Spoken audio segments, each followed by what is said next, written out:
Hi, everyone. My name is Abby Parker Herrera. I work for Young People's Ministries of Discipleship Ministries. And today we're going to be talking a little bit about what the Field Guide Network is, which is a resource that we have to offer. And I'm hanging out with an awesome field guide named Evan Jones. Hello. He'll be telling us a little bit about himself and about what he can offer via the Field Guide Network. And we're also going to be talking about a new ministry conference for youth ministers that he is helping to get started called Ministry Innovators. I think that's right, Evan? That's correct. Yay. So Evan, I wanted you to start with just a little bit about yourself. Why should we care what you have to say to us? So if you can just, give us an intro to you and an intro to the ministry that you've been doing, the youth ministry you've been doing in North Texas, that would be awesome. And you have 5 minutes. Oh, wow. So that's a lot of time. go. Perfect. Okay. Well, my name is Evan Jones. My official title is the Director of Youth Ministries at Custer Road United Methodist Church, which is located in Plano, Texas, which is in the suburbs of Dallas. We are a large United Methodist church that is in the suburbs. Our church is 30 years old. So we are, I think, relatively young, or maybe even in midlife. And so we used to be in a very affluent neighborhood, and then our neighborhood, or our city, I should say, is kind of in transition. And so we're exploring now what that looks like.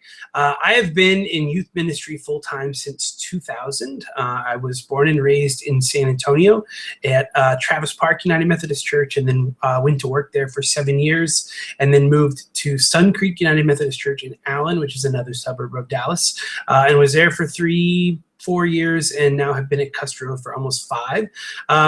It is just a phenomenal journey that I've been on in youth ministry, and received my call to youth ministry in college when I was an art school dropout and floundering and had no idea what to do and what I wanted to do. And the way I describe it is I had a church-shaped hole in my heart. I missed the church deeply, and it wasn't until I was 18 that I realized that people like me did youth ministry, like for a job, like got paid for it, right? I grew up with just some phenomenal youth directors that influenced my life greatly, and never once did I realize, oh, these people do this all day. Like, this is what they do. So started, my first job was as an intern, summer intern in Jourdanton, Texas, which if anyone can find that on a map, I'll be real impressed. It was just this tiny little town, and we had a youth group of about 8 to 12 kids, and just phenomenal summer, phenomenal kids, phenomenal church that really understood that I was 18, 19 years old and had no idea what I was doing. But I think my budget was for the summer was $300, I think. And so I went back for the next summer, and my parents told me the rule was I couldn't lose money like I did the first summer, because I just spent money out of my own budget. Anyway, I digress. So have a degree from the University of North Texas, an undergraduate degree in recreation and leisure studies, which is really, truly a thing. It's actually a program management degree. And then recently graduated from Perkins with my master's in church ministry. Graduated from Perkins in 2011. So I'm on the ordination track for deacon, and am taking my very sweet time doing that. I've got a wonderful wife and 2 beautiful children, and so a lot going on. At Custer Road, I lead a team of about, there's 3 full-time people on staff, youth people on staff, and then a part-time worship leader, and just an incredible group of people that challenge me every day and encourage me every day, and we try to do that to each other, and it's just a really phenomenal place to be. So I'm pretty lucky in where I got picked to be in youth ministry. So. What are some things about your ministry that bring you a lot of joy? I absolutely love hanging out with adults that hang out with kids. And we operate, I don't know, we're trying to live into Mark DeVry's sustainable youth ministry model, where the youth director isn't the Superman or Superwoman, and isn't the hero, and doesn't have a personal relationship with every single kid, especially in a large church. It's unrealistic.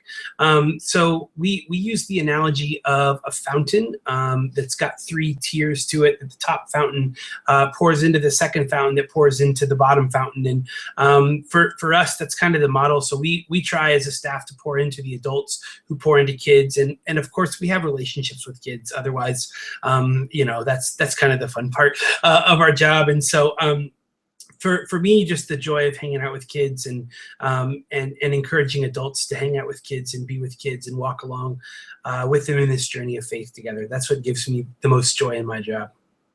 How long have you been at Custer Road again? I think you said at the top. Yeah, it's just about 4.5, 5 years at this point. Okay. So, yeah. What are some things that you've brought to the ministry since being there now for a long time? You've been able to shape it. Yeah. I talked about the church being 30 years old, and when I got there, they were living into what I perceived to be an effective model of ministry, but it was just kind of old and needed a makeover. So one of the things that we did I waited a year just to kind of see, meet some people and see what the needs of the church were, was we kind of restructured high school ministry and middle school ministry a little bit differently.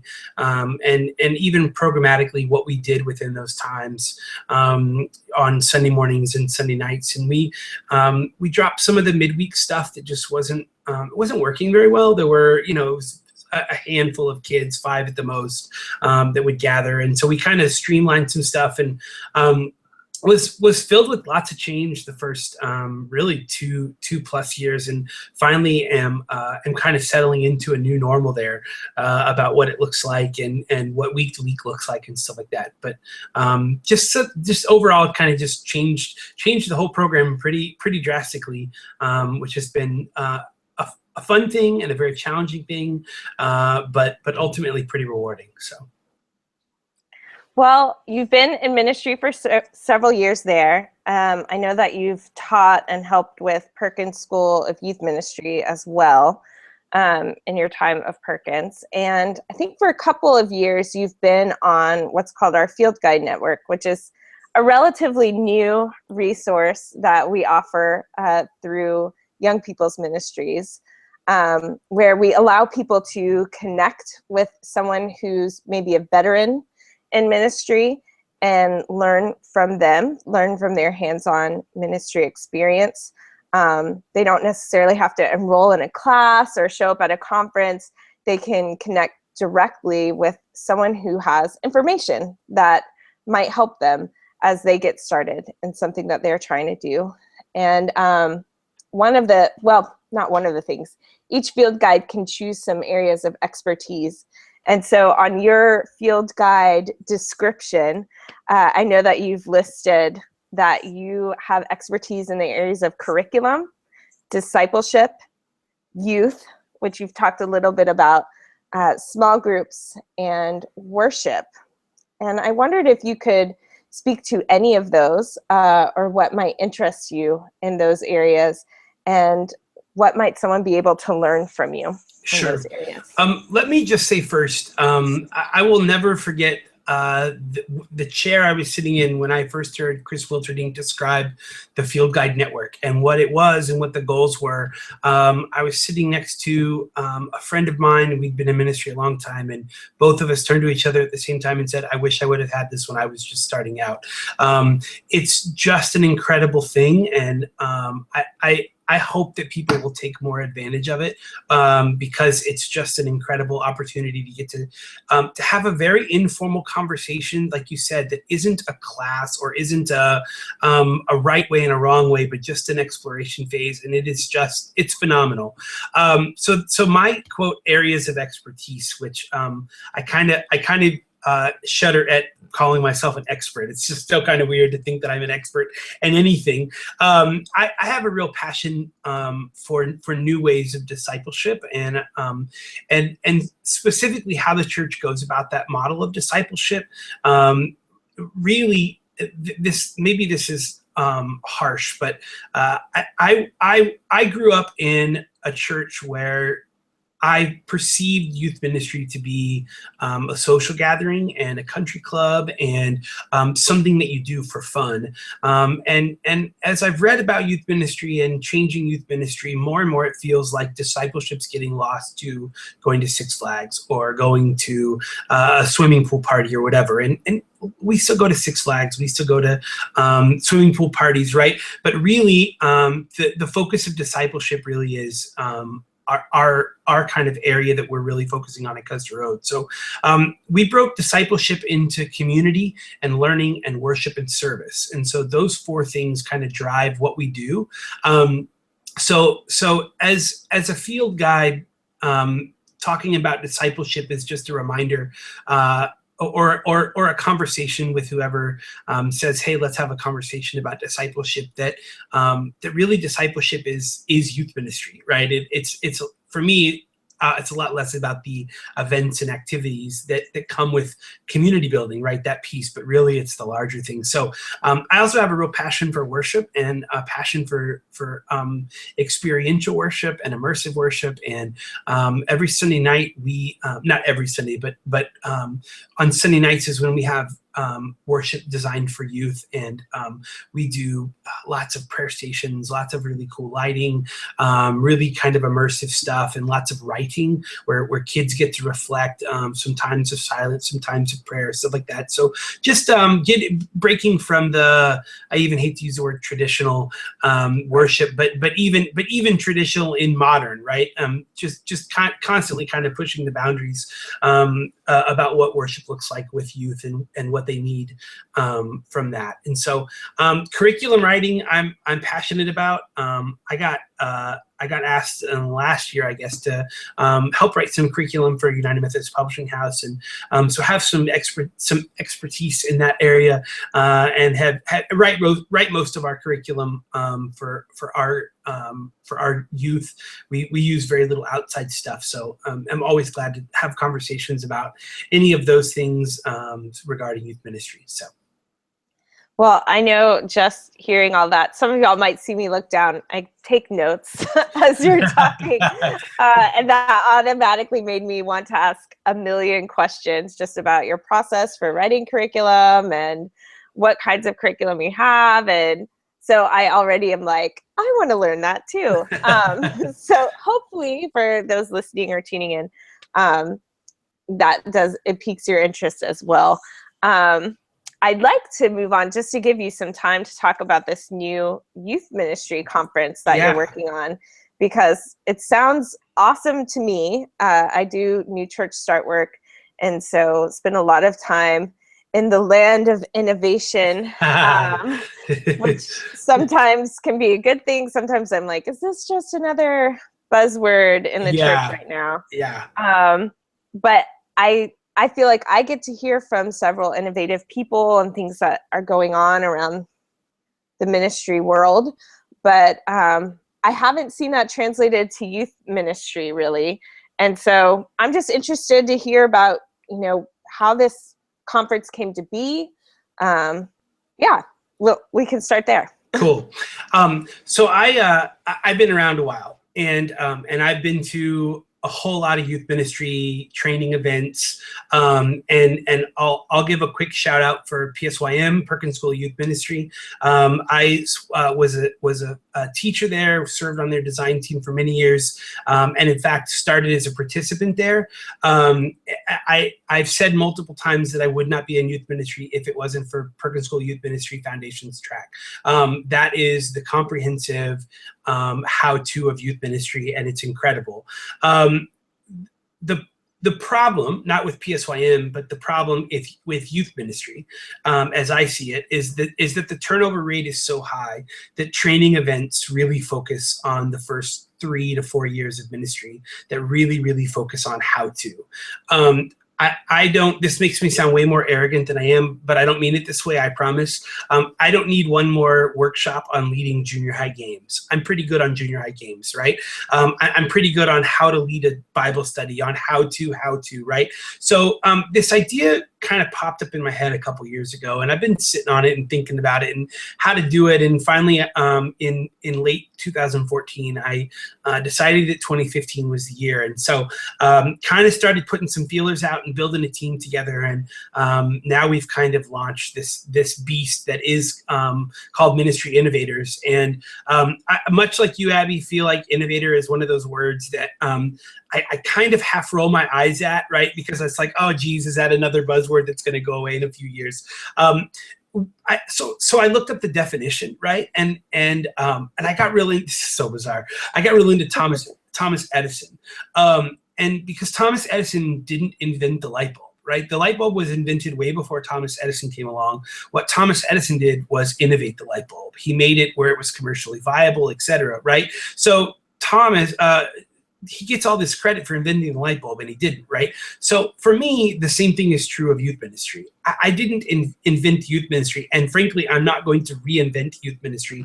What I'm really hoping to do is innovate youth ministry for the people who will come after me, and for the people who will come after them, to set a trajectory of what youth ministry might look like in the local church. So I designed. I put forth this event that I would want to come to. That's really the kind of our guiding was like, let's make an event that we would want to go to as a veteran youth worker that isn't about workshops. It isn't about how to. It's much more high level thinking about how we're going to innovate youth ministry inside of our own local churches. So naturally, I didn't feel like I could ask all the same people that are speaking at all the other youth ministry events. So I found a whole bunch of people that I know through different friends of friends and some of my friends and some former youth parents and people like that, and just kind of bought them coffee and took them to lunch and wrote a ton of emails and said, hey, I've got this crazy idea.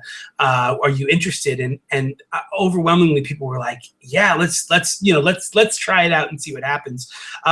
So for example, Kathy O'Neill is going to come speak, and Kathy O'Neill is a vice president of membership retention for Club Corp, which is one of the nation's largest country club membership programs. So I feel like Kathy O'Neill probably has something to say to us about membership retention inside of our own local youth groups that isn't another workshop on how to attract more kids to your youth group, right? So we really looked outside of our field and inside of our field to bring in this slate of speakers. It's pretty incredible. We're really, really close to announcing our keynote speaker. We have like one more hoop to jump through. And if we can jump through that hoop, it will be super awesome.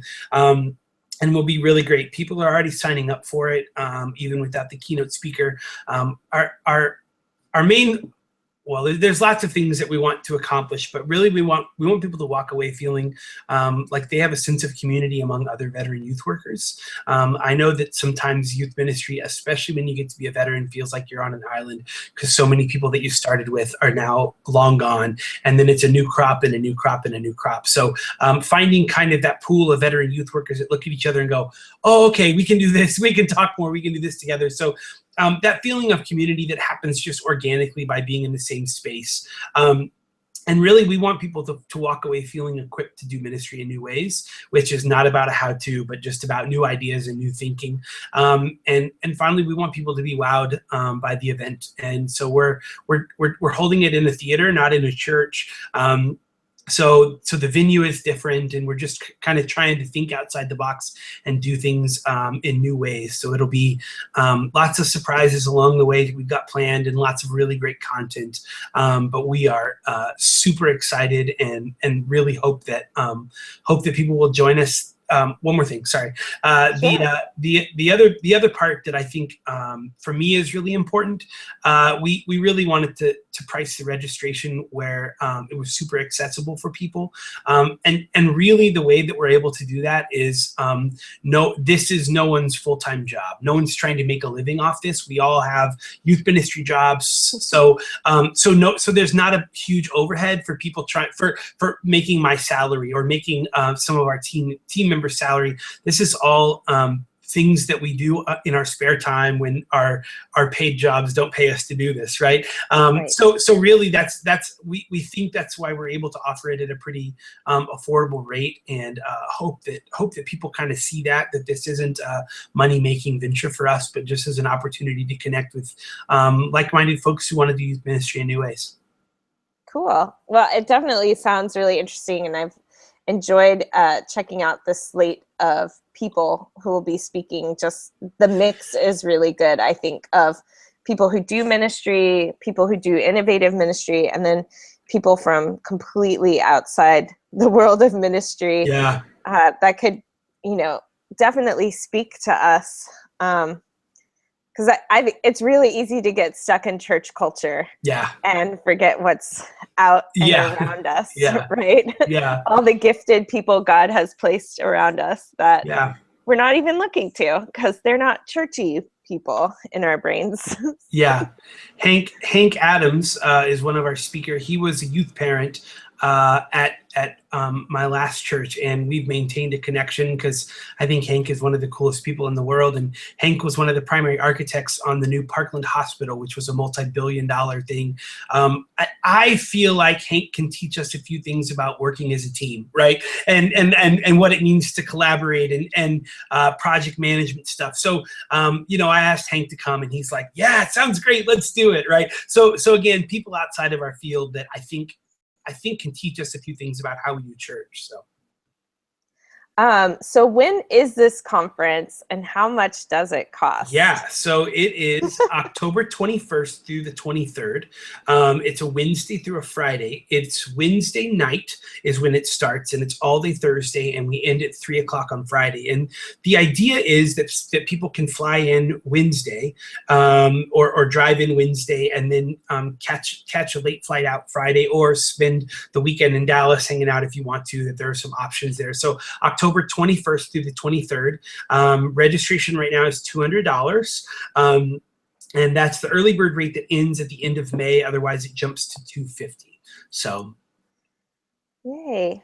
Well, I'm really excited to be there. I'm hoping to be there after my maternity leave. I was going to say. It's one of my first trips. Awesome. Awesome. We would love to have you. I'm really looking forward to it. Yeah. And I had a great time chatting with you. Thanks. For those of y'all that don't know, Evan and I were in youth group together, and it's been fun to cross paths over the last few years as we've been working in and around the Texas area, South Central jurisdiction.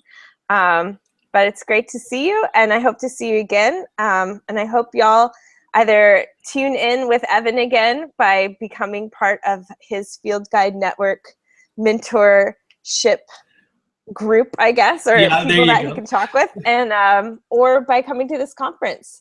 I look forward to meeting people there as well. But thanks for listening, and tune in next time. I'll be talking to other field guides from the South Central jurisdiction.